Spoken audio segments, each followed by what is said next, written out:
So we've already established that we're using sensors to sense something.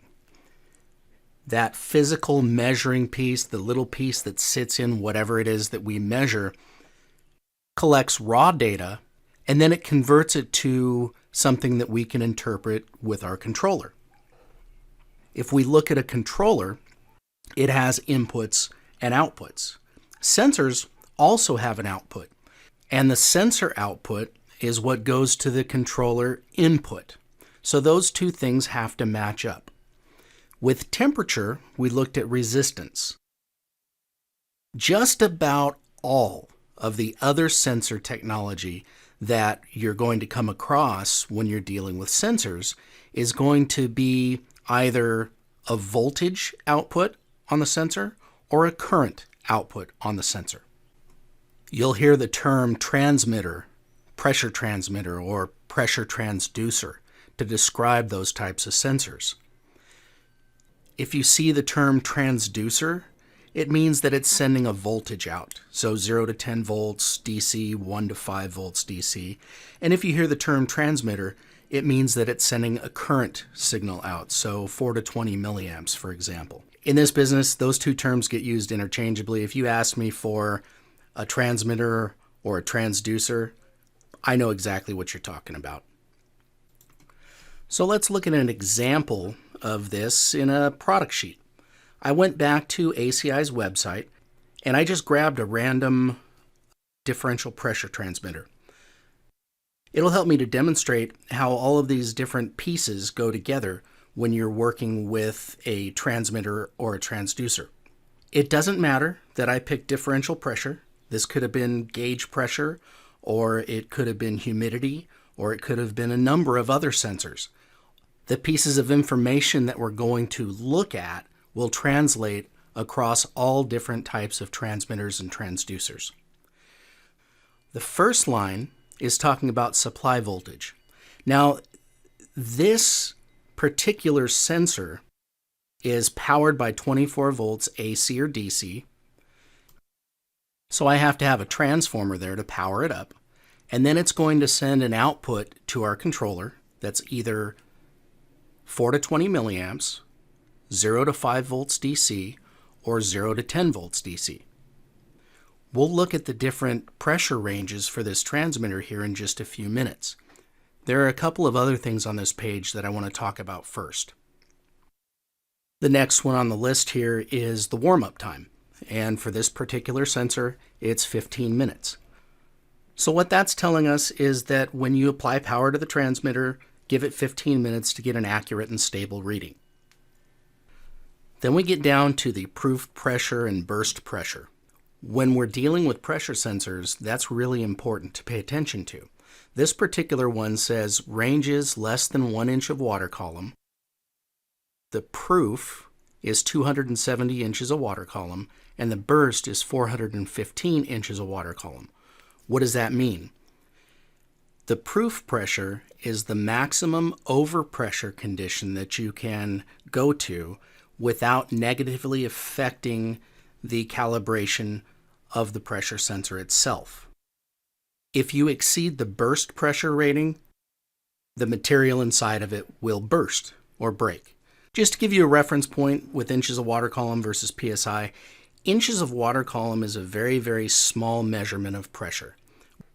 We can use pressure sensors in the inches of water column range to measure the static pressure in ductwork. We can also use a differential pressure transmitter across a filter. And as the filter plugs up and gets dirty, that differential pressure will change. And then we know that the filter needs to be changed. The next item on the list that I want to look at is operating temperature and humidity. This is one of those things that gets overlooked. This has to do with where this sensor can live out in the real world environment. So this particular one has an operating temperature and humidity of 32 to 185 degrees Fahrenheit, and then 10 to 95% relative humidity, non-condensing. Why does that matter?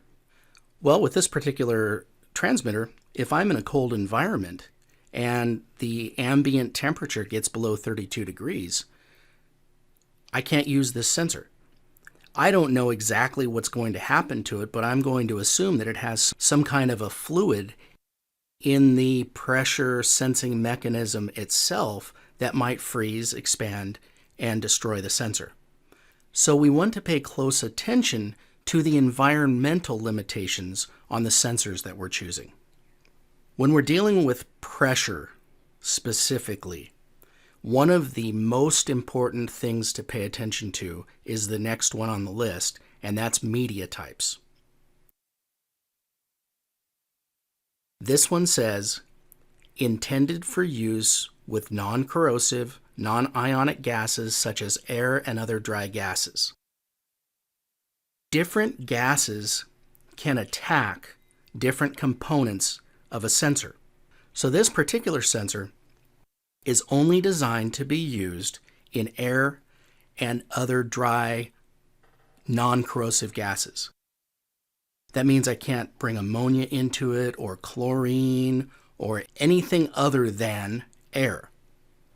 Once we've decided that this particular transmitter meets our application needs, then we move on to selecting a range. When you look at these ranges, you can see that there's a lot to choose from. So how in the world do I know which one to pick for my application? We want to select the tightest range possible for our application. Let's go back to measuring static pressure in ductwork. Let's just say that my set point for maintaining duct static is 1.5 inches of water column. And so that's what I'm trying to maintain all of the time. I might see that pressure go up 3, 4, 5 inches of water column on startup, but I want to maintain 1.5 inches of duct static. So on this list, I have a choice of ranges, 0.10, 0.25. That means that this sensor output will be, if I pick the 0.25, from 0 to 10 volts, I'll get 0 to 0.25 inches of water column. That isn't going to work. I want to pick a range that's as tight as possible to what I'm measuring. The reason I want to do that is for resolution. For my duct static, I'm going to pick the 005 here, which is the 5-inch range. So that means at 0 inches of water column, I have 0 volts DC, and at 5 inches of water column, I have 10 volts DC. I could pick anything above 5 if I wanted to. If I went and I said, okay, I just want to make sure that this works, let me pick the one that's 20 inches of water column. So that means at 0 inches of water column, I'm at 0 volts DC, and 20 inches of water column, I'm at 10 volts DC. But I want to control around 1.5 inches of static pressure. So by going to a 20-inch range, I'm going to lose a lot of resolution. What I want to do is pick a sensor range that has me covered. So in this example, I said that the duct static will go maybe 3, 4, 5 inches. So if I pick the 0 to 5-inch range, then I'm covered, but I'm also narrowing it down as far as I can so that now my 0 to 5 inches of water column translates to 0 to 10 volts DC. That way I pick up a lot more resolution in the range of my sensor and its output to my controller. A higher degree of resolution gives me a higher degree of accuracy in the range that I'm trying to control in. In the next video, we'll take a look at how to wire these things up.